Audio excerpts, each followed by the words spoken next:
track reviews. Hi everyone, Anthony Fantano here, internet's busiest music nerd. It's time for a track review, my thoughts on a brand new song and single. We have our first taste of what is sure to be one of the most exciting album cycles of 2022. That is the brand new LP from the one, the only Mr. Pusha T. Good music president, one half of Clips, total legend, one of the best lyrically, instantly recognizable voice, lots of Coke bars. I mean, as you can see from the title of his new track over here, Diet Coke, production from Mr. West as well as 88 Keys. On this one, if fans remember, Kanye sort of guiding the production on Pusha T's last record was, part of what made it so great. So hopefully we're getting more bangers, more Coke bangers on this upcoming new album, which already has a pretty controversial album cover, if he is in fact going with this picture of Lana Del Rey with the pile of Coke over her face. Before we spin this track and get a reaction to it, let's give a shout out to our sponsor, good people over at The Ridge. They're not selling white, but they are selling these amazing minimalist metal-plated wallets that fit nicely in your front pocket. Level up your wallet game today. Hit up that link down below, promo code MELON. For 10% off the order. That's all you got to know. All right, Pusha T, Diet Coke. Let's give it a listen. Ba-bam.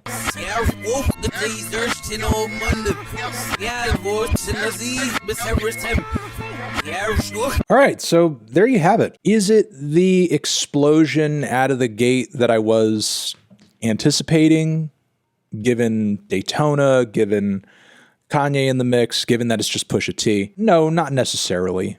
I feel like this track is good, but it mostly just kind of lives up to expectations as opposed to exceeding them and everything.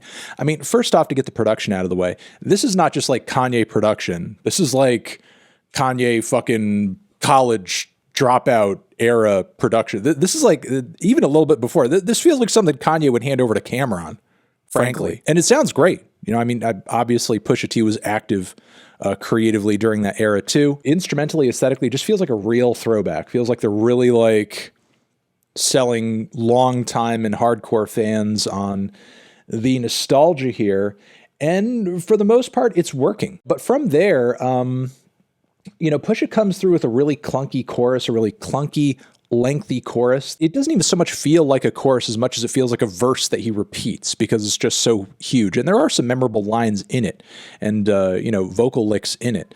But I feel like the meat of the whole thing is really in the verses, the first of which he really fails to get a consistent flow going, as at the midpoint it kind of breaks down a little bit, and toward the end it breaks down as well. But still, out of this first verse, we do get memorable moments like far as I'm concerned, who's the best, me and Yezos, wash then dry, so give me all of mine in pesos. The internal rhyme on the Porsche's horses revving look at me, it's another classic Pusha T moment. But again, the flow on the first verse is not as solid as it is on the second, where I think he drops the most devastating bars on the entire track. The crack era was such a black era. How many people are still standing and reflecting in that mirror? Smart, dark, clever, witty, again, classic Pusha T. But beyond that, there's not a whole lot to note. Again, some standout bars here and there on the track, but as far as content, he's obviously not trying to push it to anywhere new, and I can't come on here and tell you that he's, doing his Coke rap thing generally any better than he has in the past. So again, while the track is fine, and I think even so Pusha T is better than 75% of what's out there currently, does this track hit me with the rawness and the boldness of, let's say, any given song off of Daytona? No, not necessarily.